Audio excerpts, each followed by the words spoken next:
여러분들의 귀한 찬양을 잘 들었습니다. 우리 하나님이 기뻐 받으신 줄로 믿습니다. 저는 요즘 여러분들 때문에 참 은혜를 많이 받습니다. 특별히 정영란 집사님이라고 지금 보니까 안 나왔는데 이분이 새벽 기도도 나오죠. 천막 예배도 나오죠. 또 성경 통독하는 데도 나오죠. 그러면 아주 열심을 내요. 그런데 이분이 어떤 분이었는가 하면 16년 동안을 하루에 소주 2병씩을 깠다고 그럽니다. 날마다 소주 먹었대요.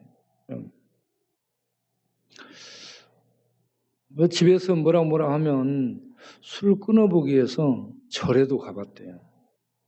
절에 가서 엎드렸다 일어났다 절 막 하는 거 있잖아.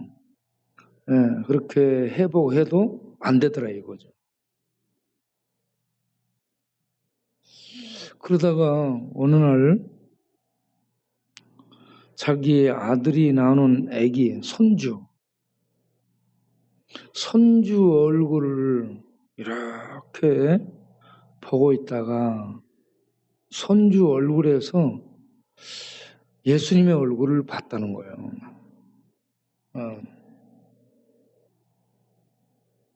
그러고 나서 마음으로도 안 됐고 절에 가도 안 됐고 노력해도 안 됐던 술이 끊어지게 됐다라고 얘기합니다.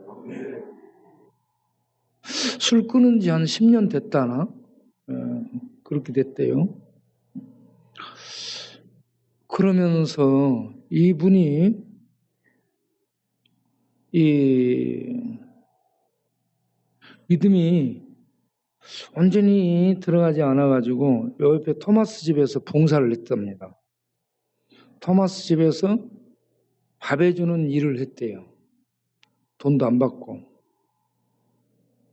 봉사로. 그러면서 우리 교회를 예배를 참석했는데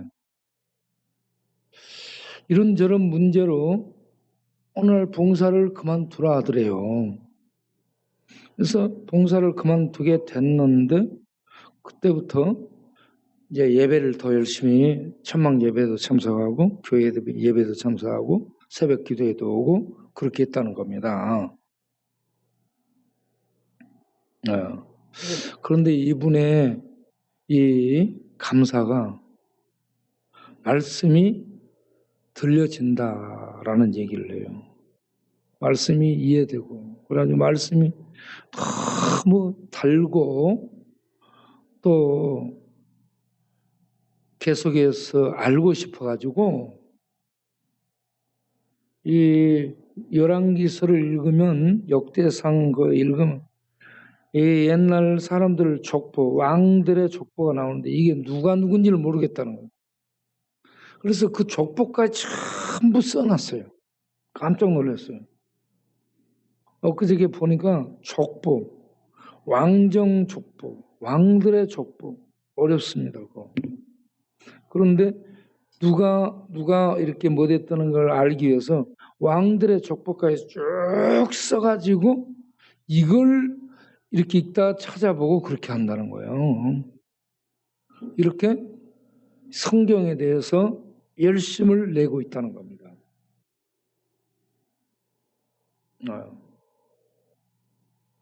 하나님의 은혜로 예배를 참석하고 성경에 대해서 열심을 내고 있고 그리고 이분이 돈은 없지만 건축 헌금을 하겠다고 작정을 한 거예요. 자기는 돈이 없어서 100만 원을 작정했다는 거예요.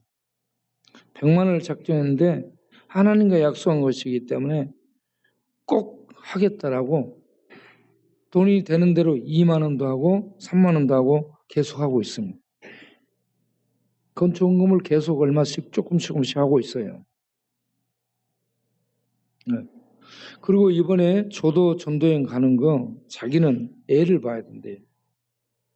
그리고 딸내미 밥을 해줘야 된다나 이런 문제로 그 조도에는 갈 수 없대요.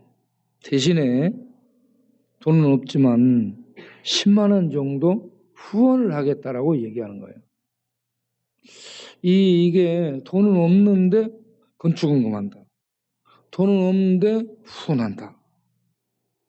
돈은 없는데 엊그제 우리 밥까지 샀어요. 이 돈은 없는데 마음이 부유한 거예요. 마음이 부유하면 하나님의 은혜와 사랑이 있다라는 얘기입니다. 하나님의 은혜와 사랑이 그 속을 움직이기 때문에 없지만 부유한 자로 주면서 사는 거죠.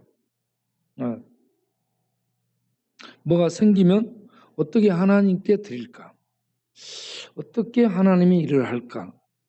이런 마음을 가지고 살고 있는 것을 봤습니다.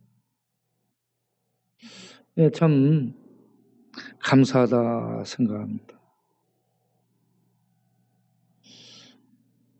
새벽 기도를 제가 못 나오고 월요일에 쉬고 그러잖아요. 그런데 우리 김영래 형제랑 둘이 여기서 새벽 기도를 한다라고 얘기하더라고요.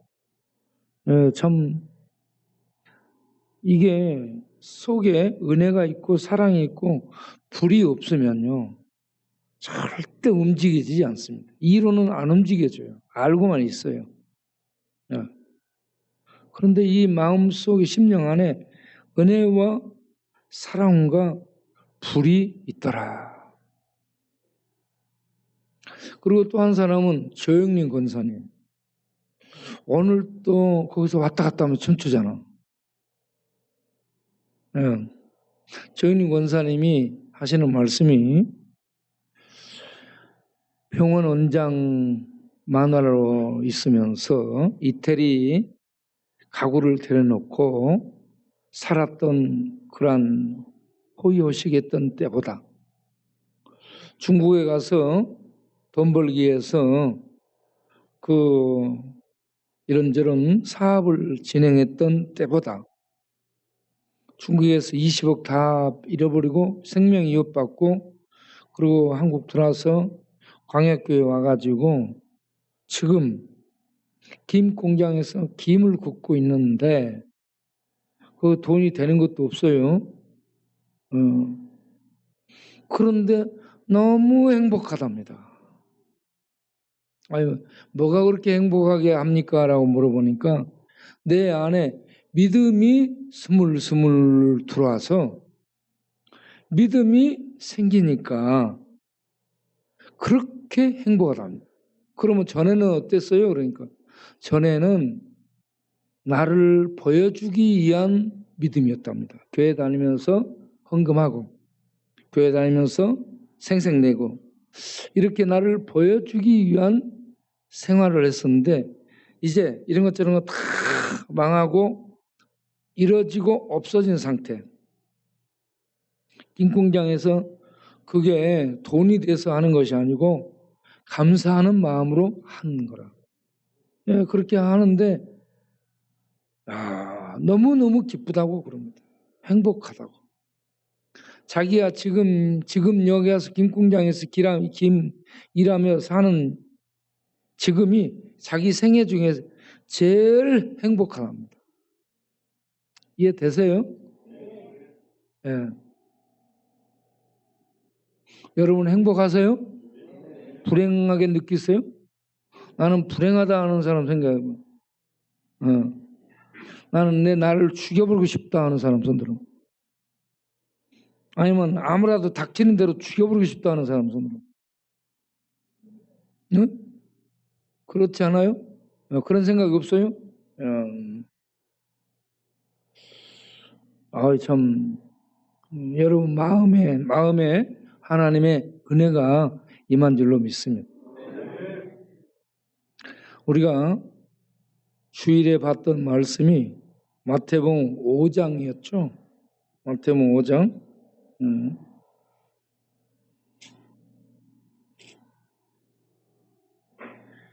43절부터 또 내 이웃을 사랑하고 내 원수를 미워하라 하였다는 것을 너희가 들었으나 나는 너희에게 이르노니 너희 원수를 사랑하며 너희를 박해하는 자를 위하여 기도하라. 이같이 한즉 하늘에 계신 너희 아버지의 아들이 되리니 이는 하나님이 그 해를 악인과 선인에게 비추시며 비를 의로운 자와 불의한 자에게 내려주심이라. 너희가 너희를 사랑하는 자를 사랑하면 무슨 상이 있으리요? 세리도 이같이 아니하느냐?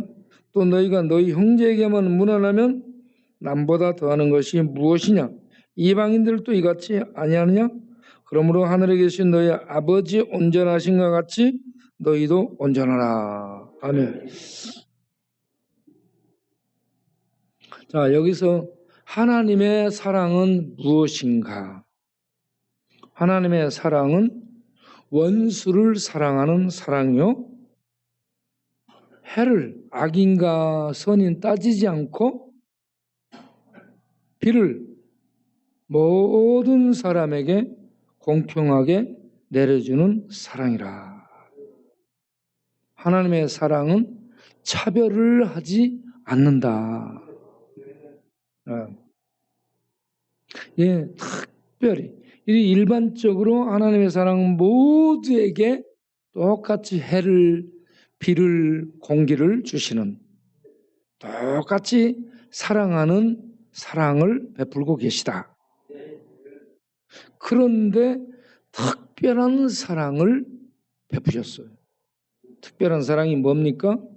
죄인을 위해서, 악인을 위해서, 원수, 하나님과 원수된 자들을 위해서 그 아들을 보내셨고, 아들 하나님은 죄인들을 위해, 원수를 위해서, 악인들을 위해서 자기의 생명을 지불했어요.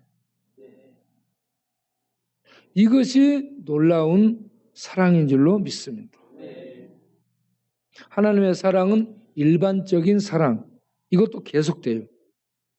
그리고 특별히 죄 용서를 받을 수 있는, 아들을 통해 죄 용서를 받을 수 있는 특별한 사랑을 베푸시고 있다.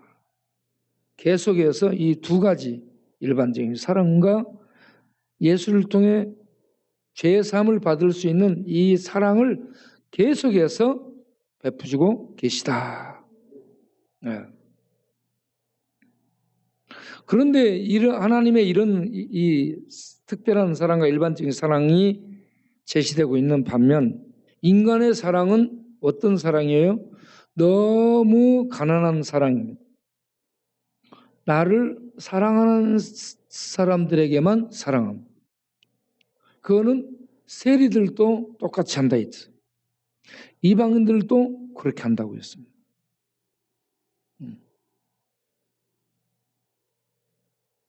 그러니까 하나님의 사랑을 말하고 하나님의 사랑을 노래하고 하나님의 사랑을 가르치고 그렇게 하는 유대인들이, 그렇게 하는 바리새인들이 말만 사랑, 하나님의 사랑에 대해서 얘기하고 떠들지 실제로 하나님의 사랑, 원수를 사랑하고 죄인을 사랑하고 악인을 사랑하는 이런 사랑은 못하더라 하는 얘기입니다. 그래서 너희가 하나님의 백성, 곧 하나님의 아들로서 살아간다면 하나님이 요구하는 수준이 있어요. 하나님의 온전하심 같이 너희도 어떻게 하라? 온전하라. 하나님의 온전하심이 뭐예요? 죄인과 악인과 원수를 사랑하는 겁니다. 그런데 유대인들은 하나님의 사랑을 말하면서도 하나님의 사랑을 생각하지 못하고 자기네들의 해석적인 이 신학의 도움을 받아서 그 사랑을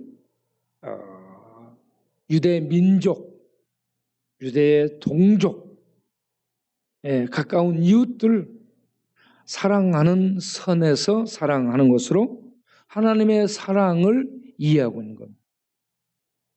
너무 잘못 이해를 하고 있는 것입니다.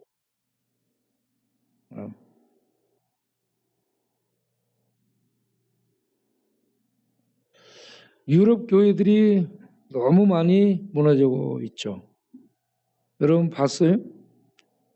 동영상을 보면 유럽 교회의 멸망, 유럽 교회 멸망 원인 이런 걸 보게 되면 참 독일, 프랑스, 네덜란드, 영국, 스위스 이렇게 종교 개혁이 일어났던 참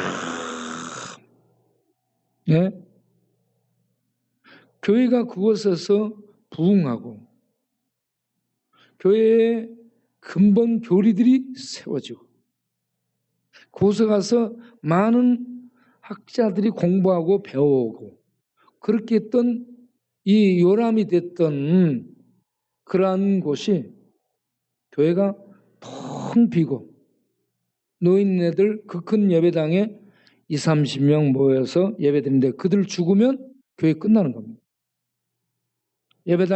그래서 예배당이 지금 8기에서 경매에 나온 예배당이 수두룩하답니다. 그렇게 예배당이 팔려나간 왜 교인이 없으니까. 교인이 없어요. 한국만 교인이 가득가득 찹니다. 그러면 왜 유럽 교회들이 그렇게 무너지게 됐을까? 첫째는 신학적인 원인이 크다고 봅니다. 루터나 켈빈 이런 사람들은 하나님 중심, 성경 중심 그리고 그들을 위해서 스페너, 프랑케 이런 사람들의 경건주의 할레 대학을 중심으로 한 이런 경건주의 이러한 이 신학들이 자유주의에 의해서 무너지죠. 자유주의 신학에 의해서 무너지면서 사람들이 교회 안 나와도 되네.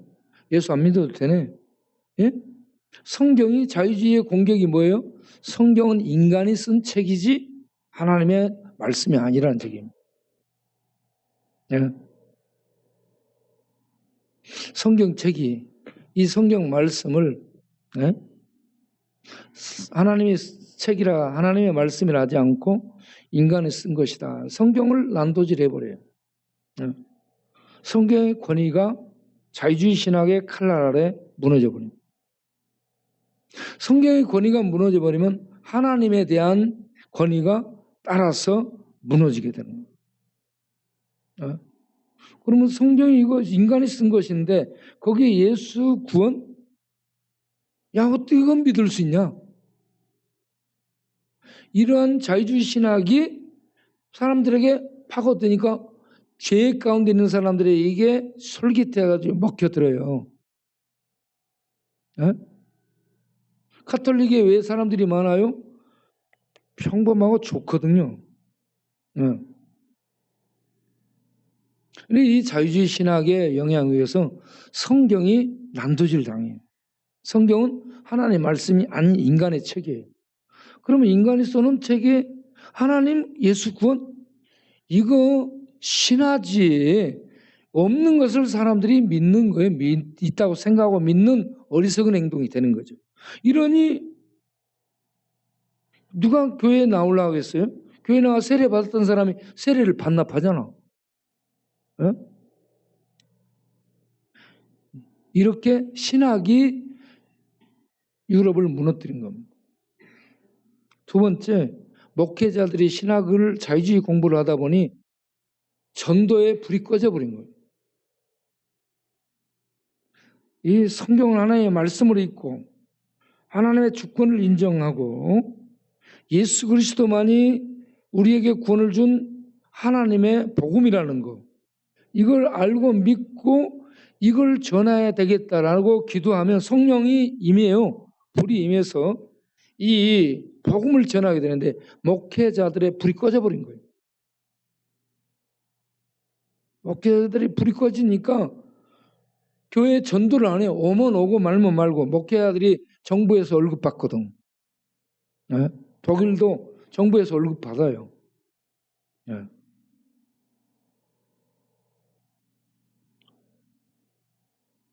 이게 문제라.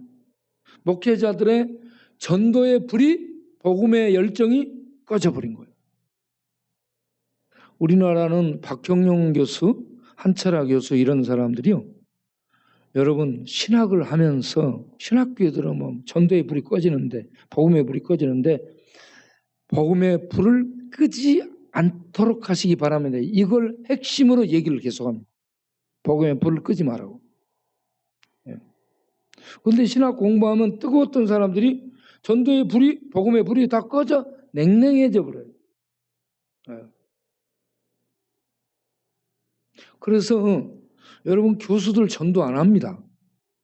신학교 교수들. 신학교 교수네하고 폼 잡고 왔다 갔다 하지 전도 같은 거 안 해요. 네. 그런데 이 복음의 불이 불타는 사람들은 그런 어떤 직책을 떠나서 전도를 합니다. 자, 그리고 세 번째 문제가 뭐냐? 교회에서 했던 복지를 정부가 다 가져가 버렸어요. 공무원이 다 가져가. 교회가 할 게 없어요. 교회를 의지할 것도 말 것도 없는 거예요. 전에는 교회를 의지하고 교회의 도움을 받았는데 복지를 사회가, 국가가, 정부가 다 가져가 버렸어요. 우리나라도 복지를 정부가 다 가져갔어요. 복지를 국가가, 정부가 가져가서 공무원들을 통해 감시하고 관리를 하잖아요. 네. 교회 복지가 아니고 교회 복지가 정부, 그러면서 이 복지국가, 복지사회 하면서 전부 가져갔어요. 전부 관리하고 복지 관리하면서 복음을 못 전하게 하잖아요. 복지의 특징이 뭐냐? 죽이면 하지 절대 복음을 말하지 마라. 이것이 복지의 특징. 그러니까 복음 전도를 막아, 복지가 국가에서 다 하면서. 이렇게 되다 보니 유럽이 복지 국가예요. 여러분, 복지가 아주 잘 시행됩니다. 그러니까 복지는 시행되는데 복음을 말하지 못하게 하니까 복음은 셔터마우스가 되는 거예요. 네? 유럽 교회가 무너진 게 뭐예요? 신학, 자유주의 신학 문제. 두 번째, 목회자들의 전도불이 꺼진 거예요. 세 번째, 교회 복지를 정부가 다 가져가 버렸어요. 교회가 할 일이 없어요. 정부에서 다 해요. 공무원이 다 호구조사하고 가난한 사람 이런저런 복지 혜택 다 주고 교회는 할 게 없어요. 교회가 복지 대상이 됐어요. 네? 그래서 제가 목사님들에게 교회에서 복지를 해야 됩니다. 교회가 복지를 정부에게 다 뺏기고 다 넘겨버리면 할 일 없게 돼요. 복지가 뭔지 아세요? 대민 접촉점을 만드는 거예요. 복지가. 그런데 복지를 공무원들에게 뺏기고 국가에 다 넘겨버리고 국가에서 하면 국가에서 전부 관리가 들어와요. 네? 우리나라도 점점 그렇게 관리가 정부로 넘어가고 있죠. 네.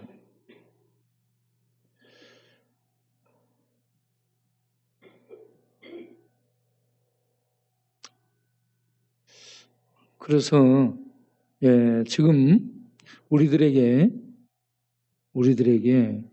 이 예수님의 이 사랑, 십자가의 사랑이 정말 꺼지지 않는 불처럼 타올라야 이런 시대적인 상황을 뚫고 복음을 전할 수 있는 이 하나님의 불의 사자로 쓰임 받을 수 있다 하는 얘기입니다.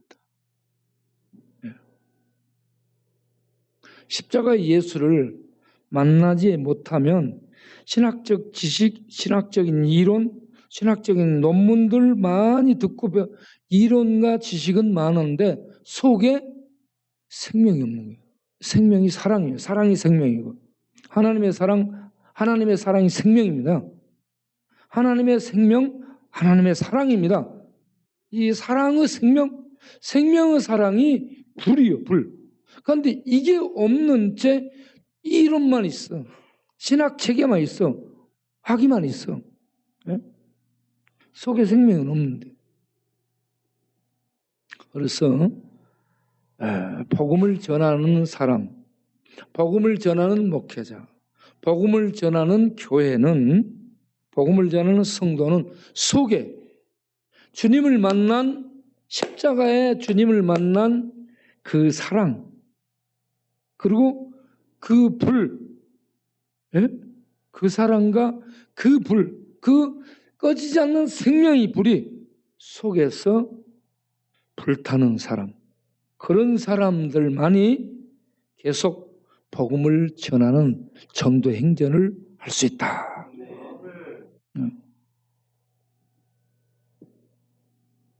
네. 유대인들은 하나님의 말씀을 맡았어요. 하나님의 성전을 맡았어요. 네? 하나님의 많은 선물을 받았어요. 그런데 자기 민족에게 제한하고 세리에도 만나지 않고 사마리아인도 죄인으로 취급하고 이방인도 죄인으로 취급하고 그들하고는 상종을 안 하는 민족 구원으로 이게 해석을 잘못한 겁니다. 민족 구원으로 축소시켜버린. 하나님은 그들에게 이 복음을 줘서 온 세상에 전하라라고 했는데 그들은 그걸 자기 민족으로 제한하는 해석을 한 것이에요. 이게 잘못된 거예요.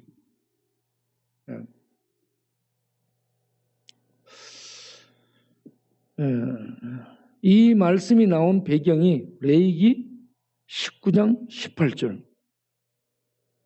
레위기 19장 18절 보세요. 거기에 원수 얘기, 이웃 얘기 다 나오죠. 네. 자, 레위기 19장 18절.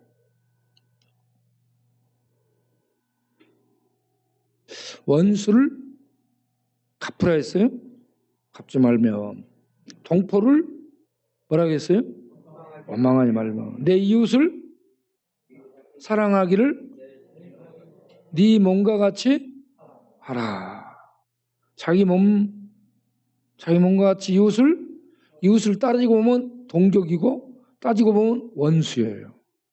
이웃은 동족이면서 원수예요. 가장 가까이 있는 사람이 뭐라? 원수라. 그래서 집에서 엄마가 자기 아들내미를 보고 뭐라고 해요? 원수야. 그런데 엄마는 원수를 사랑하더라.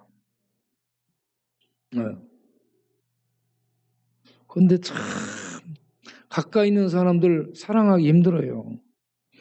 재산 상속 문제가 생기면 형제들끼리 칼부림 나서 죽이죠. 사랑했었는데 돈 문제 생기면 사랑이 없어져요. 돈이에요, 돈. 그래가지고 칼부림 나고 난리 나죠. 이렇게 동족, 가장 가까운 이웃이 원수가 되는 거예요. 자, 이와 같이 이스라엘 백성들에게 하나님은 내 이웃, 내 동족, 내 원수를 동족이라 해요. 사랑하라.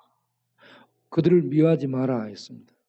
그 다음에 레위기 19장 34절을 보게 되면 나그네까지 사랑하라고 합니다. 나그네는 이방이에요. 예. 너희와 함께 있는 거류민은 이방인을 얘기합니다.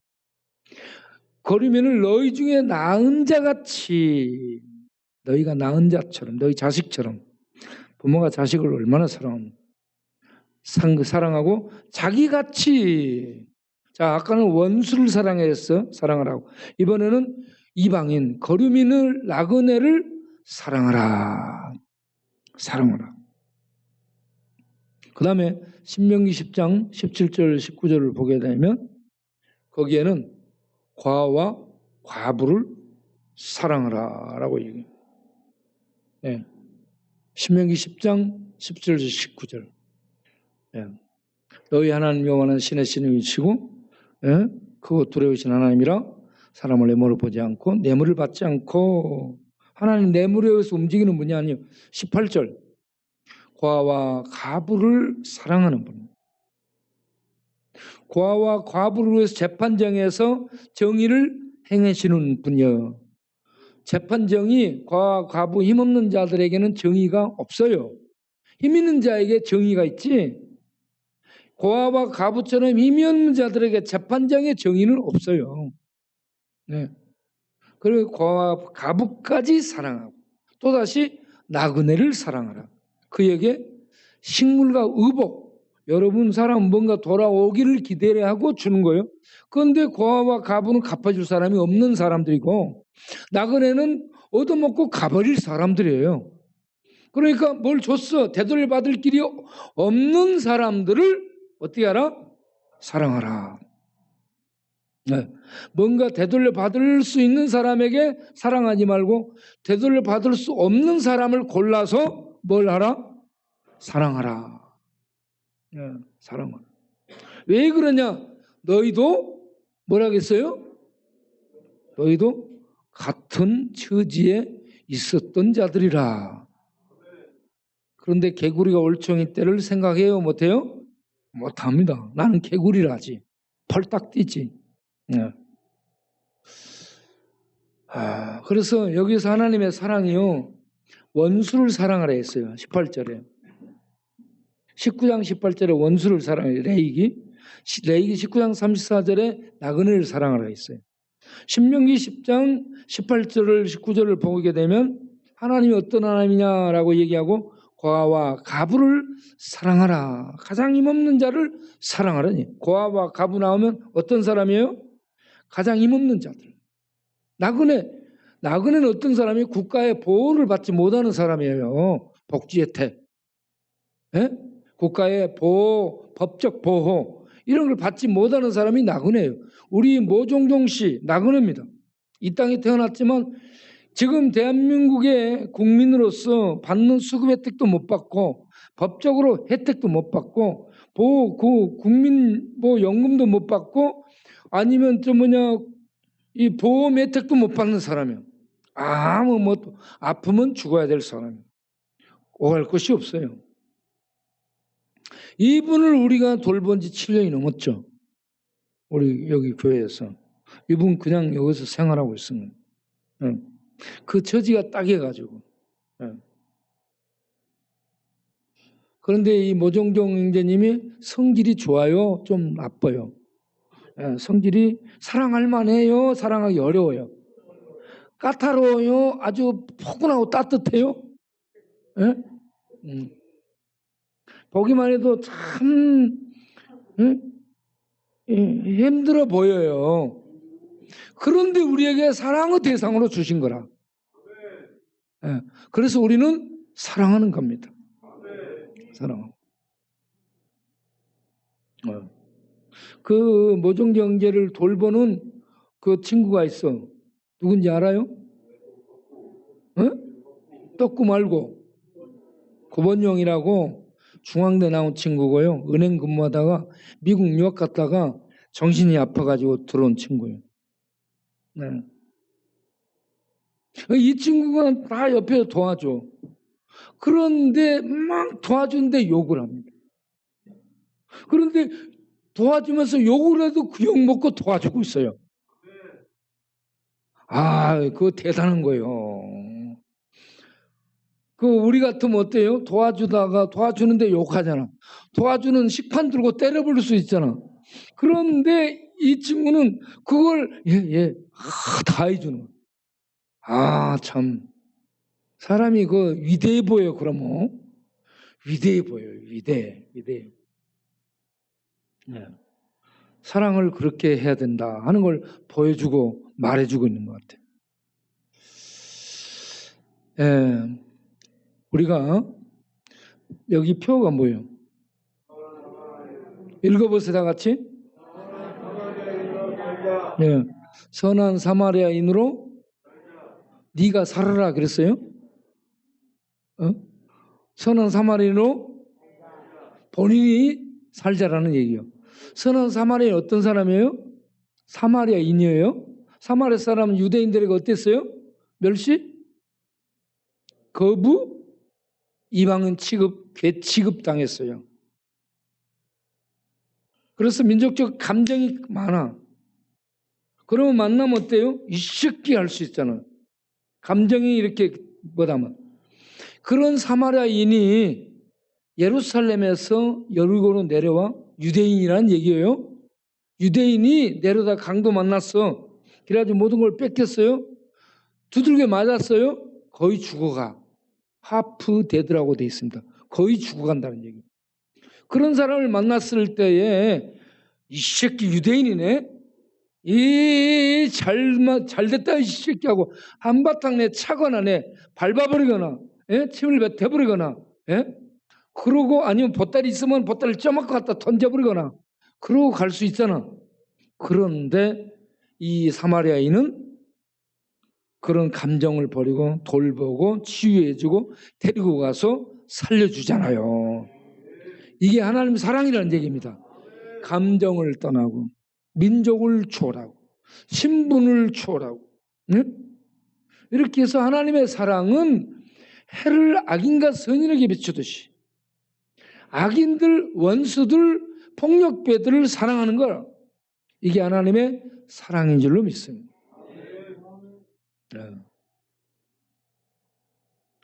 진젠돌프라는 사람이 독일에서요 귀족의 아들로 태어납니다. 귀족의 아들로 태어나서 태어난 지 6주 만에 아버지 돌아가시고 4살 됐을 때 어머니가 재혼해버리고 고아가 되죠. 할머니 밑에 자랍니다. 그런데 할머니가 경건한 개신교 신자였습니다. 누구 지도를 받는 신자였냐? 슈페너. 슈페너가 경건주의의 선구자라고 할 수 있어요. 예.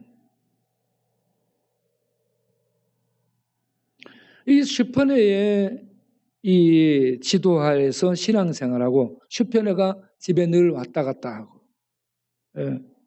그러한 영향 속에서 슈페너의 영향과 할머니의 영향, 할머니 여동생의 영향을 받아서 기도하며 자라게 되죠. 이렇게 자라게 돼요. 굉장히 이 선교에 대한 열정을 가지고 꿈을 가지고 선교를 하고자 하는 이런 마음을 어릴 때 품습니다. 그런데 고등학교 졸업하고 대학 들어가면서요 법대를 갑니다. 할레 대학 슈페너의 가르침을 받은 친구가 프랑케예요. 프랑케가 지도하고 있는 할레 대학으로 대부분 이렇게 가게 되는데 조지 뮬러 목사가 할레 대학 출신입니다. 경건주의. 그런데 이 진센돌프는 할레 대학 쪽으로 갈까? 가족들은 그쪽으로 가라. 그런데 그쪽으로 안 가고 법대를 가요. 법대를 가서 3학년쯤 됐을 때 19살에서 20살, 21살 이쯤 됐을 때에 수학여행을 떠나죠. 수학여행을 떠나는데 어느 미술관 앞에 미술관 앞에서 예수 그리스도의 초상화를 만나게 됩니다. 초상화를 보게 돼요. 예수 그리스도의 초상화. 자, 보여줘 보세요. 예수 그리스도의 이 초상화를 보게 돼.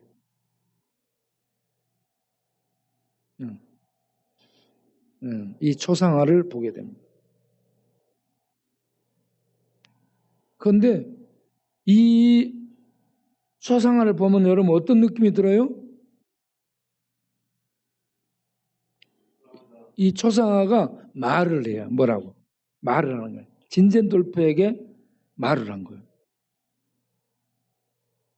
무슨 말을 했느냐? 나는 널 위해 목숨을 바쳤는데 넌 날 위해 무엇을 주느냐? 지금 넌 날 위해 무엇을 주느냐? 이라고 지금 보고 있는 거야. 그렇죠? 넌 날 위해 무엇을 주? 난 널 위해 목숨을 바쳤는데 넌 날 위해 무엇을 주느냐? 아? 2층 주목. 네? 그 성경 쓰는 것은 방에서 쓰고 예배 때는 설교를 들으라. 지금 여기 이 초상화를 보면 바우야, 넌 날 위해 뭘 주느냐? 줄까?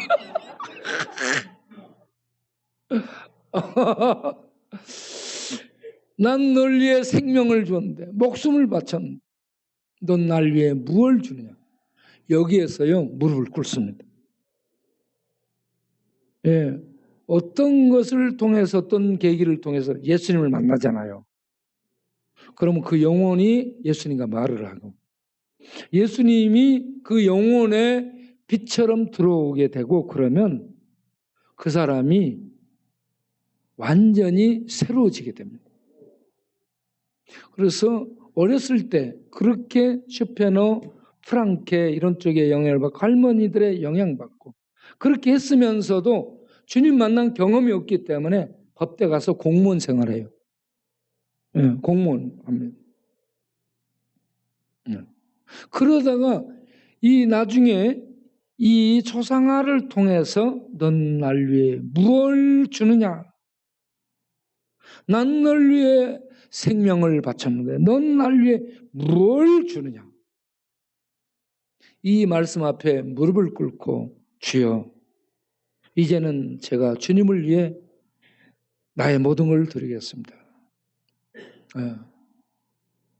그렇게 해서 이 친구가 21살에 결혼하고 27살에 자기의 이 재산들을 내놓고 그때 이 모라비안 교도들이 신앙의 자유를 찾아서 피난민으로 떠돌 때 자기의 땅을 내놓고 거기에다가 그들을 피난민들이 살 수 있는 거처지를 마련해 주게 됩니다. 하나님의 사랑을 실천하게 되는 거예요. 그들을 헤르누트 형제단이라고 얘기하는 거예요.